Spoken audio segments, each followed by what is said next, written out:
যে কিয়ামত কেন হবে, কিয়ামত আসার কারণ কি, কিয়ামতের নমুনা কি, তার মধ্যে ছোট্ট জিনিস নবী বললেন, আলেম ওলামারা যখন সালাম না দেবে, মূর্খ আম লোকেরা তাদেরকে চেপে ধরবে। মসজিদের হুজুর সালাম দিলে না কেন, এটাই কিয়ামতের আলামত। কিন্তু ইয়ে মূর্খ জাহেল লোক, ইয়ে সালাম দিতেই জানে না, সালাম ঠিকভাবে বলতে পারে না।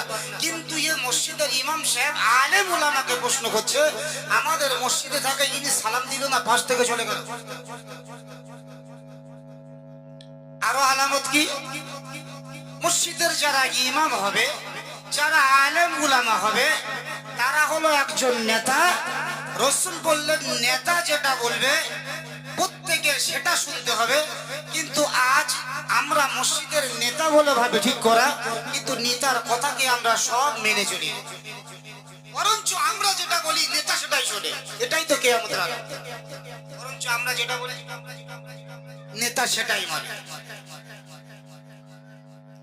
আপনি মসজিদের একটা ইমাম সাহেব বাড়িতে গিয়েছে, তার আসার কথা কাল জোহর, এসেছে আসরে, সে থরথর করে কাঁপছে, কমিটি কি বলবে, বাপরে বাপ দেরি হলো কেন, সে কাঁপছে, ভাবছে আসরের নামাজটা পড়িয়ে দেবো। ওর ধ্যান কিন্তু আছে, দেরি করেছি কি বলবে, নামাজ পড়াচ্ছে, তার নামাজ হবে না তো কারণ নামাজ হবে। আমরা যদি বা সেই নেতার অনুসরণ যদি করে চলতাম, তাহলে মসজিদের ইমাম সাহেব আলেম ওলামাদের ভিতরে ভয়ই থাকতো। কিন্তু আমরা, আপনি ছোট্ট একটা উপদেশ, সালামটা রাখুন তো, সবাতে সালামটা জারি রাখুন। আপনি মুসলমান যে যাকে দেখবেন সালাম, আসসালামু আলাইকুম ওয়া রাহমাতুল্লাহি ওয়া বারাকাতুহু, এতটুকু রাখুন। আমরা কিছু কিছু সময় আরবি বলি বটে, ভাষা জানি বটে, তার মানে মতলবটা জানি না, যার জন্য আমাদের মগজের ভিতরে কি আসে আমরা বলতে পারি। আপনি এতটুকু জিনিস যখন তুমি দিচ্ছেন, আসসালামু আলাইকুম ওয়া রাহমাতুল্লাহি ওয়া বারাকাতুহু, আমি তাকে শ্রেষ্ঠ দোয়া দিলাম যে তুমি ভালো থেকো, তুমি বেঁচে থাকো, তোমার উপরে আল্লাহর রহমত বর্ষিত হোক। এর থেকে শ্রেষ্ঠ দোয়া আর পৃথিবীর মুখে কি আছে? ও আমাকে বলছে ওয়ালাইকুম আসসালাম, ও আমাকে একই দোয়া দিচ্ছে, আমরা এটা জানি। অভ্যাস করুন। আরেকটা জিনিস শুনুন, আমরা সালাম প্রয়োগ করি একটা জায়গায়, যখন হয়তো আমার মেয়ের বা আমার বোনের বা আমার ভাইয়ের দেখাশোনার সময়, তখন কিন্তু সালামের ফোয়ারা চলে। যখন দেখাশোনা খতম হয়ে যায়, তখন সালাম কালাম হয়। এ সালামের কোনো মূল্যই নেই, এ সালামের কোনো মূল্যই নেই। আল্লাহ যদি আপনাকে জিজ্ঞাসা করে, এ মুমিন বান্দা বান্দি, জেনে রেখে দাও, শুনে রেখে দাও, আমি বিশ্ব নবী হাবিব মুহাম্মদুর রাসূলুল্লাহ সাল্লাল্লাহু আলাইহি ওয়াসাল্লাম, আমি রাসূল বলেছি, মাতৃগর্ভে আসার পরে আমি রাসূল তন্ন তন্ন করে গাবা উম্মত উম্মতি কিভাবে জান্নাতে যাবে, আমার উম্মত উম্মতি কিভাবে জাহান্নামে যাবে, আমি বিশ্ব নবী হাবিবুল্লাহ মুহাম্মদুর রাসূলুল্লাহ সাল্লাল্লাহু আলাইহি ওয়াসাল্লাম, আমি আস্তে আস্তে করে সব প্রদর্শন দেখিয়ে দিয়ে গেলাম। মানব জীবনে তার কল্যাণটা প্রয়োগ করতে পারলো না বলে, মানব জীবনটা যখন তার মেয়ের দেখাশোনা হয়, যখন তার বেটার দেখাশোনা হয়, যখন বেনের আলাপ হয়, ফোনের মাধ্যমে সালাম হয়, দেখাশোনা হলে সালাম হয়, একে অপরের জড়িয়ে ধরে, এই জিনিসটা যদি কিয়ামতের ময়দানে কবরের ভিতরে বান্দা যখন তুমি শহীদ হয়ে যাবে, আল্লাহ আপনাকে জিজ্ঞাসা করবে, এ মুমিন তোমাকে বলতে হবে সালামের যে নজরানা, সালামের যে ফজিলত, সালামের যে একটা হাকিকত আমার বিশ্ব নবী হাবিব জানিয়ে গেছে, আপনি কি কোন সময় সালাম দিয়েছিলেন? এই বান্দা কবরে শুয়ে শুয়ে বলবে, আল্লাহ একবার দুবার নয় বারে বারে সালাম দিয়েছিলাম। আল্লাহ বলবে, বান্দা পাড়া প্রতিবেশীর সাথে তুমি চলতে, পাড়া প্রতিবেশীকে সালাম দিয়েছো, এমন জনের সঙ্গে তুমি চলতে, তাকে কি সালাম দিয়েছো? বলবে না না না, আল্লাহ সালাম দি নাই। কাকে সালাম দিয়েছো বলো? আমি তখন বলবো, আল্লাহ আমার বোনের শ্বশুর যখন যখন ঘরেতে ঢুকতো তাকে সালাম করে সম্বোধন জানিয়েছিলাম। আমার বোনের যখন দেখাশোনা হবে আমি সালামের সম্বোধন জানিয়েছিলাম। আল্লাহ তাবারক ওয়া তাআলা বলবে মানব তুমি শুনে রাখো, তুমি ওই সময় সালামটা তুমি যখন দিয়েছিলে তোমার উপকারের জন্য, তোমার বোনের উপকারের জন্য, তোমরা কিন্তু আমি নবী খুশি হব বলে সালাম দাওনি। আমি নবী খুশি হব বলে সালাম দাওনি। ওটা তুমি সালাম দিয়ে দেখা, যদি বা দেখাশোনার লোক ঢুকে যে যদি সালাম না দাও বলে এর তো পরিবেশ ভালো নাই, আমি একটা দেখাশোনা এলাম সালাম দিল না, এটা তুমি তোমার শুধু উপকারের জন্য দিয়েছো। বিশ্ব নবীর ভালোবাসায় তুমি সালাম দাওনি। যদি বা কোন মানব জীবনে আল্লাহ এবং আল্লাহ রাসূলের ভালোবাসা যদি না করতে চায়, আল্লাহ এবং আল্লাহ রাসূলের যদি ভালোবাসতে যদি না চায়, আল্লাহ রাসূল বললেন কিয়ামতের ময়দানে, হাসরের ময়দানে ওই উম্মতি আমার খাতায় পড়ে না, আর মুসলমান বলে ওই উম্মতি দাবি করতে পারে না। কেমন আমার প্রকৃত উম্মত হলো তো এই তো জাহান্নামে যাবে না, আর মুসলিম হলো তো তার জন্য জাহান্নাম হারাম। আর একটা কথা লক্ষ্য করে দেখুন, মানব জীবনে আল্লাহ রাসূল বললেন হে মানব জীবন তোমরা লক্ষ্য করে চলো, একটা জিনিস দৃষ্টান্ত আপনি চলুন দেখবেন। আমি হয়তো সালাম দিই মাওলানার দেখা হলে, আমি সালাম দিই গ্রামের মানুষের দেখা হলে, কিন্তু মুসলমান জেনে রাখুন আল্লাহ নবী বলেছেন ও মুসলমানেরা শুনে রেখে দিন, জেনে রেখে দিন, যখন আপনি বাড়ি থেকে বের হচ্ছেন কিংবা যখন বাইরে থেকে বাড়িতে আসছেন, ও মুসলমানের ছেলেরা জেনে রাখো তোমরা সর্বপ্রথমে তোমার পিতা আর মাতাকে তুমি সালাম দাও। এর দিলে কারণ কি হবে? হযরত আনাস রাদিয়াল্লাহু তাআলা আনহু জিজ্ঞাসা করলেন ইয়া রাসূলুল্লাহ, ইয়া হাবিবুল্লাহ হুজুর আপনি সালাম তো সবাইকে দিতে বলেছেন, হঠাৎ করে আবার পিতা আর মাতারা সম্বোধনটা বেশি বললেন কেন? সবাইকে দিতে হবে, আবার পিতা মাতার উল্লেখ বেশি করলেন কেন? আল্লাহ রাসূল বললেন বাবা শোনো, ও আমার সাহাবীরা জেনে রাখো, আমি আল্লাহর নবী বিশ্ব নবী হাবিব বললাম পিতা আর মাতার জন্য দুনিয়ার বুকে যদি বা কোনো পিতা আর মাতা যদি বা তার সন্তানের জন্য দোয়া করে, আমি আল্লাহ রাসূল কসম খেয়ে বললাম আসমান সঙ্গে সঙ্গে ফাঁক হয়ে যায়। একটা সন্তান যদি বা তার পিতাকে সালাম দেয় আসসালামু আলাইকুম, আর পিতা যদি বা তার সন্তানের জবাবের উত্তর দেয়, আল্লাহ বললেন ওরে সন্তান তুই সালাম দিলি, তোর সালামটা যদি বা নাও কবুল হয়, কিন্তু তোর বাপ কিংবা মা তোর সালামের মাধ্যমে বলেছে আমার সন্তানটা ভালো থাকুক, আল্লাহ তোমার রহমত আমার সন্তানের মাথায় দিয়ে দাও। আমি আল্লাহ পাক জাতের কসম খেয়ে বললাম তোমার পিতা মাতার দোয়াটা আমার শাহী দরবারে কবুল হয়ে গিয়েছে। সালাম দিন, সবাইকে সালাম, পিতা মাতা সালাম, যেটা সবথেকে শ্রেষ্ঠ, যার দোয়াটা কবুল হবে বেশি তাকে সালাম দিন। যার দোয়াটা কবুল হবে বেশি, যেটা গ্যারান্টি, যেটা 100%, সেটা আমরা করি। 100-র মধ্যে 99টা লোক পিতা মাতাকে সালাম দেয়, পিতা মাতাকে 99টা মানুষ সালাম দেয় না। আপনি পাড়ায় সালাম দেবেন, আপনি সালাম দিলে 80টা নেকি পাবেন, কেউ উত্তর দিল 60টা নেকি পাবেন। আপনার দোয়া তার দোয়া কবুল হতে পারে নাও হতে পারে, কিন্তু বিশ্বনবী হাবিব বললেন তোমার পিতা আর মাতা তোমার দোয়া করার আগে এই জবানটা নড়বে, বন্ধ হওয়ার আগে আমি আল্লাহ আমার শাহী দরবারে কবুল হয়ে যাবে। যদি বলবো সুবহানাল্লাহ। বহুত নেকি আছে, বহুত শ্রেষ্ঠত্ব জিনিস আছে। মানব জীবন আমরা শুধু ফায়দার জন্য সব কাজ করি, এই সালামের এত মাহাত্ম্য, এত গুরুত্ব। মানব জীবন আল্লাহ রাসূল বিশ্ব নবী হাবিবের আনাস রাদিয়াল্লাহু তাআলা আনহু আরো জিজ্ঞাসা করলেন ইয়া রাসূলুল্লাহ, ইয়া হাবিবাল্লাহ হুজুর আর একটু আগে গিয়ে কিয়ামত কবে হবে একটু নমুনা দেন। আল্লাহ রাসূল বললেন মানুষ একটা কাজ করবে বারে বারে, কিন্তু তার মর্যাদা আর মহব্বত তার ভিতরে থাকবে না। করছে কিন্তু বারবার, তার মহব্বত তার ভিতরে নাই। সাপোজ আমি আপনাকে ধরলাম, যদি বা আমাদের গ্রামে কেউ মারা যায়, আমরা কাজকর্ম বন্ধ করে দিয়ে তার জানাজার নামাজ পড়তে যাই। জানাজার নামাজ পড়া মানে তার জন্য কি করা হয়? তার জন্য সহানুভূতি দেখানো কিচ্ছু নয়, তার জন্য দোয়া করা। জানাজার নামাজ পড়া মানে দোয়া করা, আদার্স ওর ভিতরে আর কিছু নেই, শুধু তার একার জন্য দোয়া, সবার জন্য ওর ভিতরে দোয়া লুকিয়ে রয়েছে।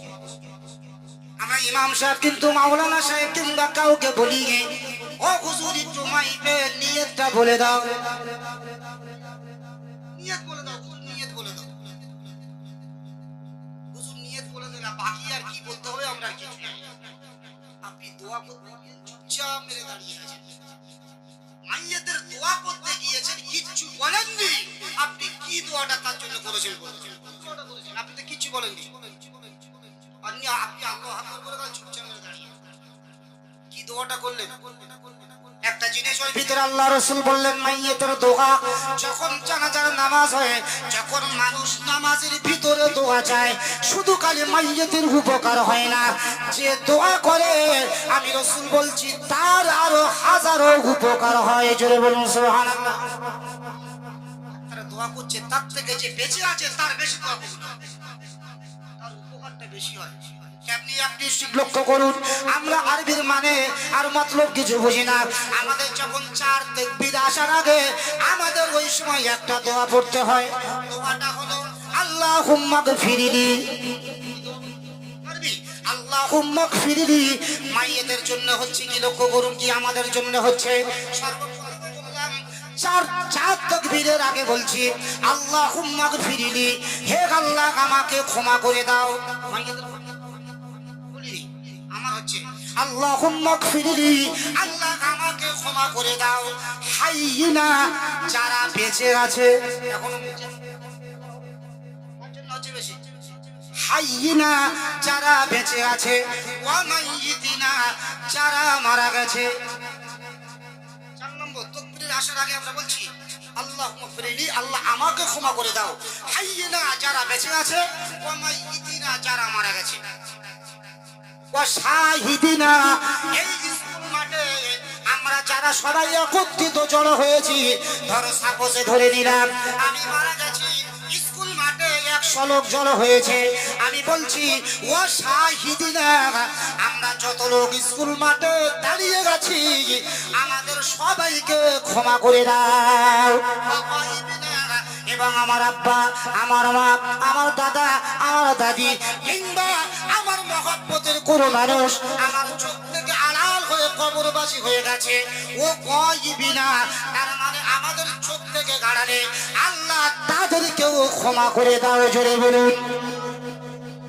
শুধু তাই নয়, আবার আমরা বলছি ও সগীরিনা, আমরা হয়তো বড় লোক দোয়া পড়ছি, ছোট ছোট বাচ্চারা দোয়া জানে না, পড়তে পারে না, আমরা বলছি ও সগীরিনা, আল্লাহ ছোটদেরকেও ক্ষমা করে দাও। ও কাবিরিনা, আমরা যারা বড় লোক আমাদেরকেও ক্ষমা করে দাও। ছোটদের ক্ষমা করে দাও, আমরা যারা বড় লোক আমাদেরকেও ক্ষমা করে দাও। ওয়া যাকারিনা ওয়া উনসানা, ওয়া যাকারিনা, আমরা বেটা ছেলে স্কুল মাঠে জানাজার নামাজ পড়তে এলাম, ওয়া যাকারিনা, আল্লাহ আমরা বেটা ছেলে আমাদেরকেও ক্ষমা করে দাও।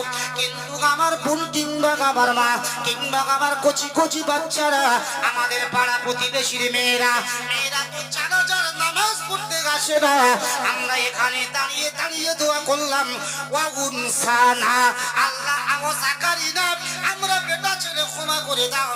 আমাদের ঘরের মেয়ে ছেলেরা জানাজার নামাজ পড়তে এলো না, তারা এই দোয়াটা বলছে না, আমি ওখানে দাঁড়িয়ে দাঁড়িয়ে বলছি ওয়া উনসানা, আল্লাহ আমাদের মেয়েদেরকেও ক্ষমা করে দাও, আমাদের ক্ষমা করে দাও। আমার মা, আমার বোন, আমার নাতনি, আমার ভাই বোনেরা যারা নামাজ পড়তে আসেনি, বাড়িতে আছে, ওয়া উনসানা, তাদেরকেও ক্ষমা করে দাও।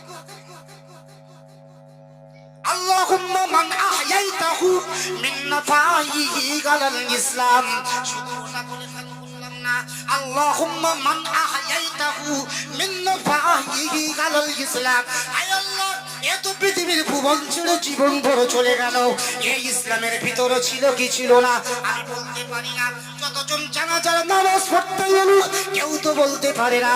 তত বলি আল্লাহ আল্লাহুম্মা মান আহয়াইতাহু মিন ফাহিহি কালাল ইসলাম। আমি যখন এই মৃত্যুর স্বাদ গ্রহণ করব, যত লোক নামাজ পড়তে আসবে আল্লাহুম্মা এ আমার প্রভু এ আমার আল্লাহ আল্লাহ ইয়াহিতাহু, আমাকে তুমি দুনিয়ার বুকে বাঁচিয়ে রেখেছো। আমান আহয়াইতাহু মিন ফাহিহি কালাল ইসলাম। আমি এই পৃথিবীর বুকে দুটো পা দিয়ে হাঁটতে চাই, দুটো চক্ষু মেলে তাকাতে চাই, হাত দিয়ে খেতে চাই, আমি কিন্তু আর আমি ঘুমাতে চাই।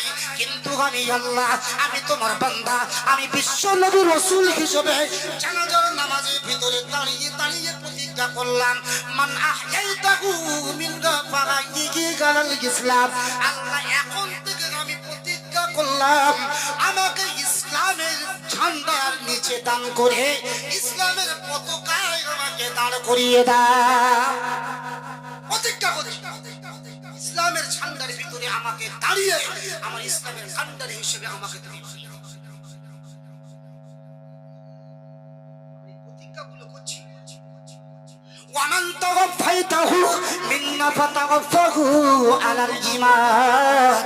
আল্লাহ জানাজার নামাজে দাঁড়িয়ে দাঁড়িয়ে যদি বা আমার মৃত্যু হয়ে যায়, আমি যদি মারা যাই আল্লাহ তাহলে আমার কি হবে? আল্লাহ আমি জানাজার নামাজ পড়ছি, আমি হয়তো মৃত্যুবরণ হয়ে যাব। ওয়ামান তাওয়াফাইতাহু মিন্না ফাতাওয়াফাহু আলাল ঈমান। আল্লাহ এখানে যদি আমার মৃত্যু হয়ে যায়, আমি যদি মারা যাই আল্লাহ আমার মুহূর্তে অন্তত ইমানদারের খাতায় আপনি লিপিবদ্ধ করে না। ইমানদারের খাতায় আমার নামটা লিপিবদ্ধ করে নাও। এ মুসলমানের জন যুবকেরা বলো, আমরা কে বারবার ইমাম সাহেব যদি নিয়ত না বলে দেয় তাকে নিয়ে সমালোচনা হয়, কিন্তু এই কথাটা আমরা বুকে হাত দিয়ে বলি। আমার জীবনে হয়তো 100 বার 200 বার 300 বার জানাজার নামাজে আমি দাঁড়িয়ে দাঁড়িয়ে জানাজার নামাজ আদায় করেছি। এই মুকাবল্য জিনিসটা জানি না। হে মুসলমান, কবাদ আপনি ইমাম সাহেবকে জিজ্ঞাসা করেছো, আর দোকানে আর বাজারে কবার সমালোচনা হয়েছে বলো? ইমাম সাহেব এই একটা মেন দোয়াটা আমাদের তো শিখিয়ে দিল না। নিয়ত করে কি করবে? জানাজার নামাজ পড়তে গিয়েছেন আল্লাহ কিন্তু যে দোয়াটা পড়তে হবে আপনার উপকার, আপনার বোনের উপকার, আপনার মায়ের উপকার, আপনার কবরবাসীর সবার উপকার, সেটা তো বলতেই পারলেন না। কি দোয়া করলেন? কিচ্ছু দোয়া আপনি করেন। আর যদি আরবির বাণী বুঝতাম, আর যদি আরবির মতলব বুঝতাম, আমরা পৃথিবীর বুকে সফলতা অনেক অর্জন করে নিতাম। আজ বুঝিনি বলে আমাদের জীবনে এত। আচ্ছা, আপনারা প্রত্যেকে শুনেছেন আরবির অক্ষর একটা করলে কটা নাকি? আমরা যারা শুনেছি কটা করে? 10টা করে নাকি। এখন আমি আপনাদের বোঝাই 10টার চেয়ে কত নাকি আল্লাহ ছাড়া কেউ জানে না, কেউ জানে না। আপনি বলছেন একটা অক্ষর উপরে 10টা নাকি? আপনাদের আমি বোঝাতে চাই আল্লাহ বলেছেন একটা অক্ষর পড়লে 10টা নাকি। তাহলে আমি এখন বুঝ করলাম না, বিনা উজুতে আমি ধরো মুখস্থ আরবি পড়লাম, আমি কটা নাকি পাবো? 10টা নাকি পাবো? আমি বিনা উজুতে আমি মুখস্থ আরবি বললাম, আমি তো একটা অক্ষরে 10টা নাকি পাবো। তাহলে আপনি বলুন, আমি বিনা উজুতে পড়ে যদি 10টা নাকি পাই, আপনি উজু করে পড়লে কটা নাকি পাবে?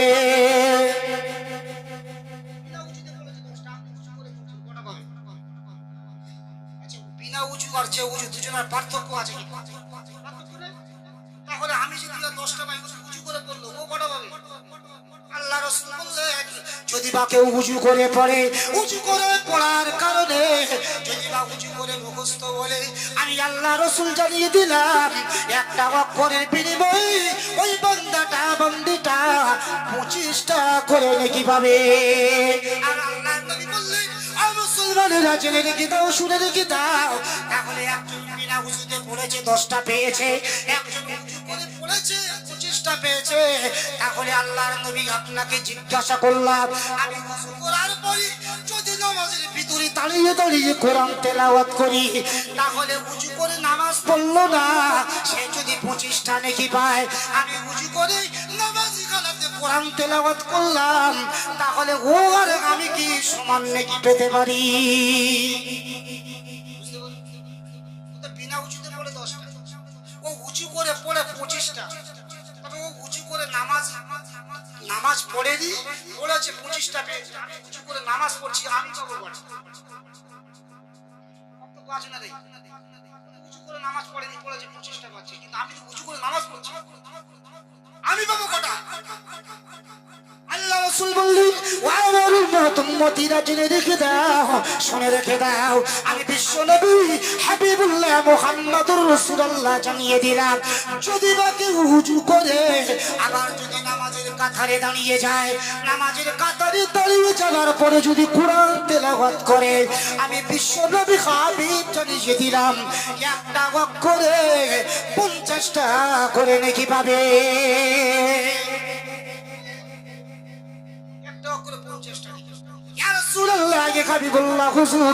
নামাজ আবার দুরকম ভাবে লোক পড়ে, কেউ বসে পড়ে, কেউ দাঁড়িয়ে পড়ে।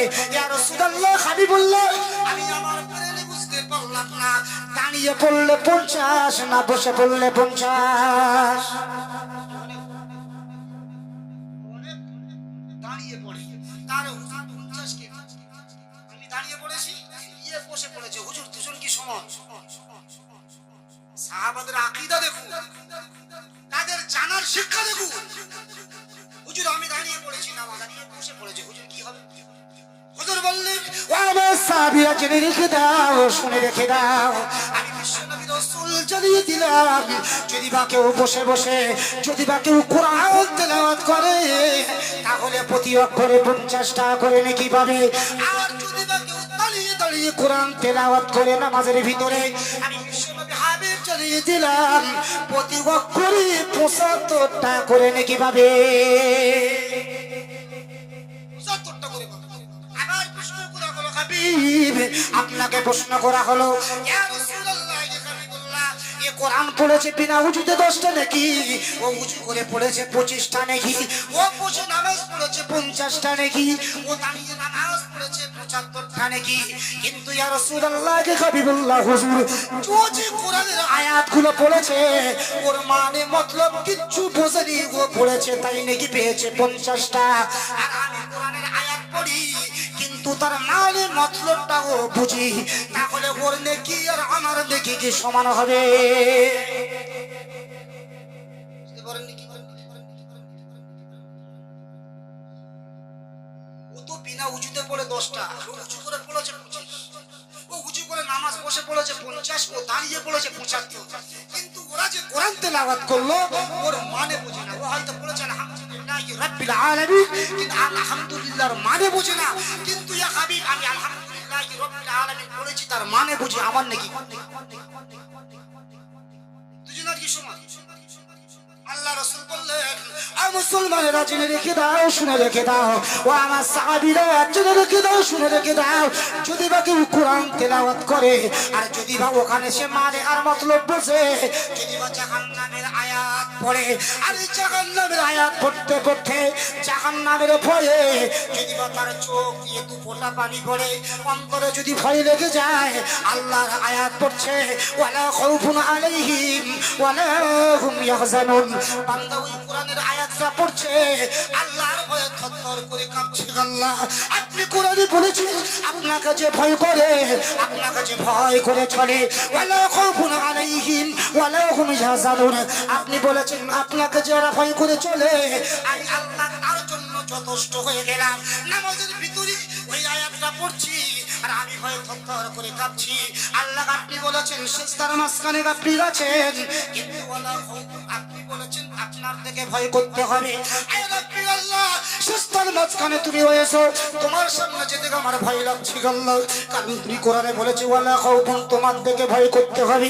আল্লাহ, তুমি অনেক দূরত্ব, কিন্তু আল্লাহ একবার বলে যখন সিজদায় যাব, তুমি ওইখানে তো দাঁড়িয়ে রয়েছো, আর আপনি যখন ওখানে দাঁড়িয়ে থাকো, আমার বড্ড বেশি ভয় হয়। আল্লাহ তৎক্ষণাৎ বলছি বান্দা আমাকে ভয় করছিস আর থরথর করে কাঁপছিস, অন্তরে তুই এঁটে নিয়েছিস। ও বান্দা রুকুয়ে চলে যা, রুকুয়ে যাবার পরে সিজদায় যা।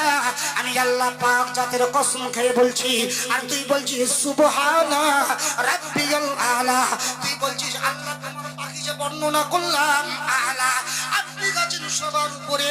আমি আল্লাহ পাক জাতের কসম খেয়ে বলছি গাবদি গাবদি, তুই বলেছিস ঠিক কথা, আমি আল্লাহ বড় পবিত্র গাছের উপরে।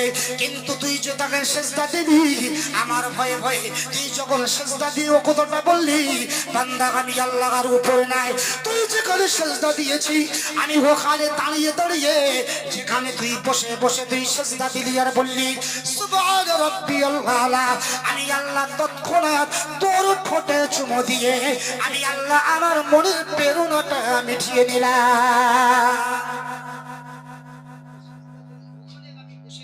তোর ঠোঁটে চুমা খেয়ে আমি আল্লাহ আমার মনের স্বাদ মেটালাম। জোরে বলুন সুবহানাল্লাহ। শুধু নামাজ পড়তে হয়, কি করতে হয় জানি আপনি জানেন না, আপনি শিখে রাখুন।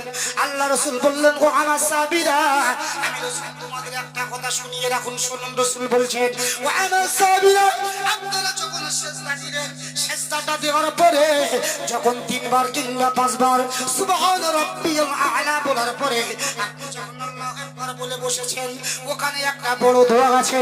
বড় দোয়া যদি না বলতে পারেন, আল্লাহ রাসূল বলেছে ওখানে বসে তুমি অন্তত বলবে, ওখানে অন্তত বলবে আল্লাহুম্মা গফিরলি আল্লাহুম্মা গফিরলি।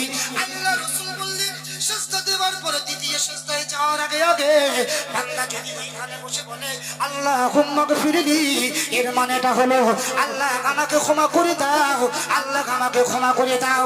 আল্লাহ বলছি আমি পাক জাতের কসম খেয়ে বলছি বান্দা, তুই আমার প্রথমে চুম্বন খাওয়ার পরে আবার বলছিস আল্লাহুম্মা গফিরলি, আল্লাহ আমাকে ক্ষমা করে দাও।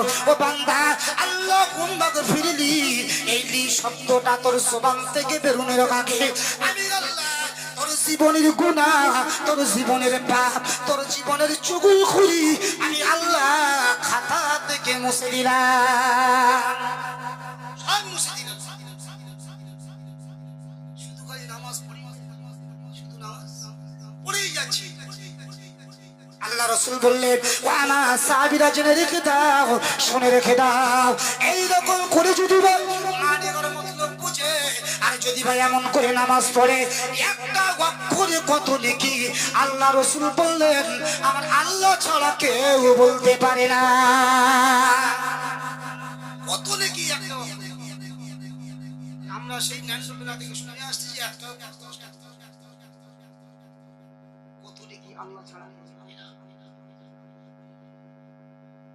আবার দেখবেন অনেকে বিশ্বের অনেক নিয়ে বিচার হয়, অনেক নিয়ে হয়। কোন জায়গায় দেখেছেন বিচারের সভা ডেকেছে যে বড় চোরকে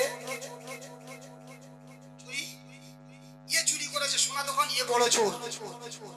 আল্লাহ রাসূলের মুখের কথা, পৃথিবীর বুকে যদি শ্রেষ্ঠ চোর হয়, বড় চোর হয়, সে হলো যে নামাজের ভিতরে চুরি করে।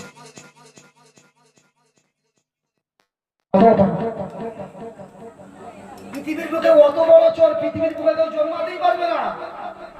নামাজের ভিতরে যা চুরি আছে, রুকু ঠিক মতো দেবেন না, সিজদা ঠিক মতো দেবেন না, এটাই তো হলো সবথেকের মধ্যে বড় চুরি। আল্লাহ রাসূল বলেছেন পৃথিবীর চুরি করলো মানুষ কোটি কোটি অসংখ্য টাকা চুরি করেছে, কিন্তু সেই চোরটা মাপ চাওয়ার পরে আমি আল্লাহ কসম খেয়ে বলছি তাকে ক্ষমা করে দেব। কিন্তু নামাজের ভিতরে যে চুরি করেছে ওই চোরটাকে কিয়ামত পর্যন্ত ক্ষমা হবে না। আপনি বলুন সব থেকে চোর কে? চোরকে তো আল্লাহ ক্ষমা করবে বলছে, ও চোরকে ক্ষমা করবে। বিচার হয়েছে করে রে, এই চোরকে ধরা হোক, নামাজের ভিতরে চুরি করে কোনদিন আমরা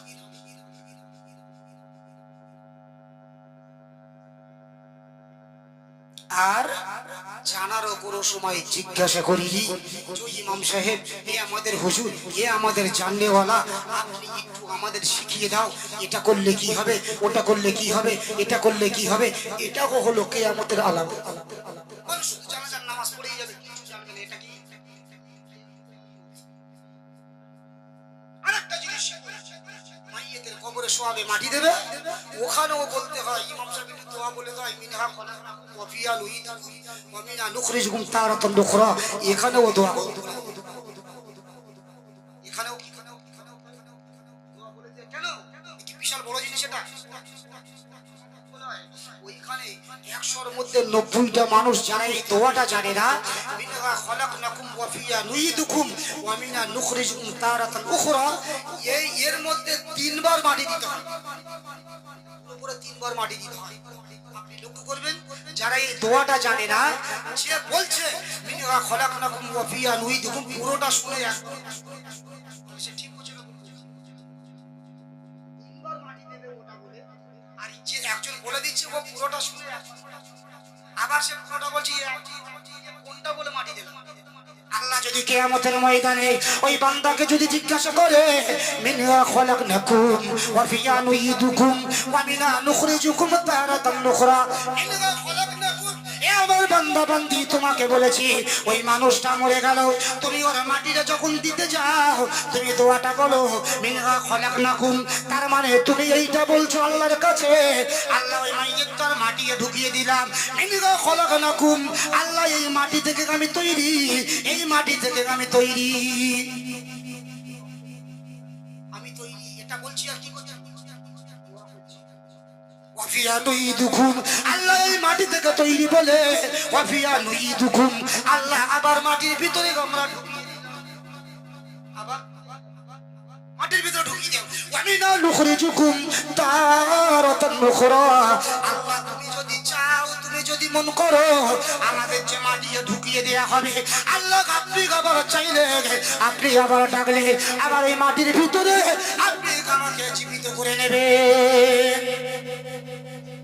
বলবে দিতে হবে, জানতে হবে তো যে কি বলে দিচ্ছি, তবে তো অন্তরে ভয় আসবে। আমি তো জানি না, শুধু একজন বলছে শুনে যাচ্ছি। আল্লাহ যদি তোমাকে জিজ্ঞেস করে তুই কি বলেছিস, আমি মাটি থেকে তৈরি বলে দিলি, মাটি ঢুকবো বলে দিলি, না মাটির ভিতর থেকে উঠবো বলে দিলি, কোনটা কি বলবি? আপনি তো তিনটে শুনে তিনটে শুনে লাগে বলবো আল্লাহ ওসব কিছু জানি না, তিনটে শুনেছি একদম। আপনার ওই মাটি দেওয়াটা কোনোদিন কবুল হবে না, কিয়ামত পর্যন্ত কবুল হবে। পুরো দোয়া বলে একবার মাটি। এই ছোট্ট ছোট্ট জিনিস আমরা এখনো পর্যন্ত শিখলাম, এখনো পর্যন্ত এই ছোট্ট ছোট্ট জিনিস আমরা শিখলাম না। কত বড় জিনিস, ছোট্ট ছোট্ট জিনিসের আমল করুন, মহব্বত করুন, কোরআনে প্রেম করুন, রসুলের, আল্লাহকে ভয় করুন, নিশ্চয়ই আপনি দেখবেন আল্লাহ আপনাকে জান্নাতের খাতায় নামটা লিপিবদ্ধ করে দেবে। যদি বলুন সুবহানাল্লাহ। তাহলে যে কথা প্রথমে বলছিলাম, মানব জীবন, আপনার জীবনে প্রথমে সালামের অভ্যাস করুন। বলতে বলতে অনেক কথায় লম্বা চলে গেলাম। আপনি প্রথমে সালামের অভ্যাস করুন। সালাম দিন নিজের মাকে, সালাম দিন নিজের বাপকে, সালাম দিন নিজের বড় ভাইকে, সালাম দিন নিজের বড় বোনকে, সালাম দিন নিজের আত্মীয় জ্ঞাতি বর্গকে, তাহলে তোমার উপকার আরো বেশি হবে। অপরজনকে সালাম দিও না। সালামের মর্যাদা আর উপকৃত কত আপনারা জানেন না। আল্লাহ নবী বিশ্ব নবী হাবিবের সাহাবী হযরত আলী রাদিয়াল্লাহু তাআলা আনহু রাসূলুল্লাহ হাবিবুল্লাহর কাছে গিয়ে বলছেন, ইয়া রাসূলুল্লাহ হাবিবুল্লাহ হুজুর, আপনি যদি আমাকে উপদেশ দেন তাহলে একটা কথা আমি গোলাম হিসেবে বলতে পারি। ইয়া রাসূলুল্লাহ, আপনি যদি আমাকে উপদেশ দেন একটা কথা আপনাকে বলতে পারি। আল্লাহ রাসূল বললেন, আমার আলী, আপনি শুনে রেখে দাও, জেনে রেখে দাও, আমি মুহাম্মাদুর রাসূলুল্লাহ হাবিবুল্লাহ হুজুর তোমাকে একটা জিনিস বলার জন্য উপদেশ দিলাম। আল্লাহ রাসূলের সাহাবী হযরত আলী বললেন, ইয়া রাসূলুল্লাহ হাবিবুল্লাহ হুজুর, আমি সর্বসদা আমার জীবন প্রত্যাশা ভাবে আমার জীবনে অনেকবার আমি হযরত আবু বকরকে সালাম দেওয়ার চেষ্টা করলাম, কিন্তু আমার জীবনে আমার লাইফে একবারের মতো আমি আবু বকরকে সালাম দিতে পারলাম না। বিশ্ব নবী রাসূলুল্লাহ বললেন, ইয়া আমার সাহাবী হযরত আলী, আমি তোমাকে ঘোষণা করে দিলাম, আপনি যখন প্রকাশ্যে সালামের যখন দিতে পারছেন না, অন্তত আড়ালকৃত ভাবে একবার আবু বকরকে আপনি সালাম দেন। সামনে আমি জীবনে আমার প্রথমে আবু বকরকে সালাম দেওয়ার যখন দেখা হয় আবু বকর আগে সালাম। আমি জীবনে অনেক চেষ্টা করে পাচ্ছি না, রসুল বলবো। রসুল বললেন তুমি চেষ্টা করো। কি বললেন? একদিন যখন পার হয়ে গেল, হযরত আলী রাদিয়াল্লাহু তাআলা আনহু আস্তে আস্তে করে চলে গেলেন। সামনাসামনি আবু বকরকে সালাম দিতে পারি না, সামনাসামনি আবু বকরকে সালাম দিতে পারলাম না। উনি একদিন গাছের গোড়াতে, গাছের গুড়ির আড়ালে দাঁড়িয়ে রয়েছেন হযরত আলী, গাছের আড়ালে দাঁড়িয়ে রয়েছেন হযরত আলী রাদিয়াল্লাহু তাআলা আনহু। সামনের দিক থেকে আস্তে আস্তে করে সামনের দিকে আসছে হযরত আলী রাদিয়াল্লাহু তাআলা আনহুর মনে আনন্দ হয়ে গেল। গাছের আড়ালে আমি দাঁড়িয়ে রয়েছি, হযরত আবু বকর আমার দিকে সামনে আসছে। আবু বকর আমাকে দেখতে পাবে না, আবু বকর আমাকে দেখতে পাবে না। আমি বিশ্ব নবী রাসূলের সাহাবী হযরত আলী, গাছের আড়াল থেকে আবু বকরকে আগে সালাম দেব। গাছের আড়াল থেকে আবু বকরকে আগে সালাম দেব। উচ্চাসা দেখুন, তার নিয়ত দেখুন। আলী দাঁড়িয়ে রয়েছে কাছে দাঁড়ালে আবু বকর আস্তে আস্তে করে আসছে ফজরের নামাজের পরে। হযরত আলী দাঁড়িয়ে রয়েছে, আবু বকর দাঁড়িয়ে রয়েছে, দেখা হয়ে গেল। আলী বলছে আসসালামু আলাইকুম ওয়া রাহমাতুল্লাহি ওয়া বারাকাতুহু। হযরত আবু বকর বললেন ওয়া আলাইকুমুস সালাম। এটা বলার পরে হযরত আলী চোখটা মুছতে মুছতে শতান চলে গেল বিশ্ব নবীর দরবারে। ইয়া রাসূলুল্লাহ, হাবিবুল্লাহ হুজুর, কয়েকদিন আগে আমি আপনার কাছে একটা কথা বলেছিলাম, আজকের কিন্তু আমি হযরত আলী আবু বকরকে আগে সালাম দিয়েছি, কিন্তু আবু বকরকে আগে সালাম দেওয়ার পরে গো একটা অভিযোগ আপনার কাছে আমি দিতে পারি। আলীর অভিযোগ কি ছিল? আমি হযরত আবু বকরকে একবারও আগে সালাম দিতে পারিনি, কিন্তু গাছের আড়াল থেকে আবু বকরকে আগে সালাম দিয়ে তারপরে ও ফের দুবারের অভিযোগ টেনে দিল। আমি আলী আবু বকরকে সালাম দিয়েছি, রাসূল আমার অভিযোগ আছে। রাসূল বললেন তোমার কি অভিযোগ? বলো। বলে ইয়া রাসূলুল্লাহ, হাবিবুল্লাহ, আমি আজকের যে আবু বকরকে সালাম দিয়েছি, আমি আলী পাক জাতের কসম খেয়ে বলছি আবু বকর ইচ্ছাকৃতভাবে আমাকে আগে সালাম দেয়নি। ইচ্ছাকৃতভাবে আমাকে আগে সালাম দেয়নি। আমি আবু বকরকে, আমি আলী অনেক চেষ্টা করে ওকে সালাম আগে দেব বলেছিলাম। আজকের যে আমি দিতে পেরেছি এটা আমার সৌভাগ্য নয়। আমি পাক জাতের কসম খেয়ে বলছি আবু বকর ইচ্ছাকৃতভাবে আমাকে আগে সালাম দেয়। চুপ মেরে বসে আলী দাঁড়িয়ে আছে, আবু বকর দাঁড়িয়ে আছে, আলী অভিযোগ। আল্লাহ রাসূল বললেন হযরত আবু বকর, হে আবু বকর, আবু বকর এসো বাবা এসো, আমার সামনে বসে পড়ো, আমার সামনে বসে পড়ো। হে হযরত আবু বকর, আলী যে অভিযোগটা তোমাকে দিল, আলী বলল আজকে আলী তোমাকে আগে সালাম দিয়েছে, তবে আলী বলছে আমি জীবনে আগে সালাম আবু বকরকে দিতে পারতাম না। আলী বলছে বাচ্চাদের কসম খেয়ে বলছি আবু বকর ইচ্ছাকৃতভাবে আমাকে আজকে সালাম দেয়নি। ও বাবা আবু বকর, এটা কি সত্যি কথা বাবা? আবু বকর বললেন ইয়া রাসূলুল্লাহ, ইয়া হাবিবুল্লাহ হুজুর, আমি আবু বকর কসম খেয়ে বলছি হযরত আলী যেটা বলেছে সত্য কথা বলেছে। ইচ্ছাকৃতভাবে আলীকে সালাম, আল্লাহর নবীর দুঃখে। তাহলে আপনি বাবা ইচ্ছা করে সালাম দাও বললেন হুজুর না, আমি আজকে ইচ্ছাকৃতভাবে আলীকে সালাম। আল্লাহ রাসূল কিছুক্ষণ পরে মাথাটা তুললেন, আলী তোমার কথাটা সত্য, আবু বকরের কথাটা সত্য, তবে বাবা আবু বকর তোমাকে বলতে হবে তোমার ভিতরে কি কোনো হিংসা ঢুকে গেল, তোমার ভিতরে কি কোনো তাকাব্বুর ঢুকে গেল, তোমার ভিতরে কি কোনো অহংকার ঢুকে গেল? আজকে তুমি ইচ্ছাকৃতভাবে আলীকে সালাম দিলেন না কেন? আবু বকর চোখটা মুছতে মুছতে বললেন ইয়া রাসূলুল্লাহ, হাবিবুল্লাহ হুজুর, আমি আজকের ইচ্ছাকৃতভাবে সালাম দিই, কারণ আমি ফজরের নামাজের আযান হওয়ার আগে আমি হযরত আবু বকর ঘুমিয়েছিলাম। হঠাৎ করে আমি স্বপ্ন দেখলাম কে যেন আমাকে বলছে হে হযরত আবু বকর, হে হযরত আবু বকর, আজকের ফজরের নামাজের পরে যে আগে সালাম দেবে ওই ব্যক্তিটা বিনা হিসেবে জান্নাতে চলে যাবে। আজকের আগে সালাম দেবে সে জান্নাতে ঢুকবে। আমি হযরত আবু বকর রাদিয়াল্লাহু তাআলা আনহু স্বপ্নটা যখন দেখলাম আজকের যে আগে সালাম দেবে সে জান্নাতে বিনা হিসেবে ঢুকে যাবে, আমি মনে করলাম আমি আবু বকর আজকের আগে সালাম দেব না, আগে সালাম দেব না। আমার যে কোনো ভাই আমাকে সালাম দুক, আমি আবু বকর জাহান্নামে যাই যাব, ও আমাকে আগে সালাম দিয়ে ও যেন জান্নাতে ঢুকে যায়।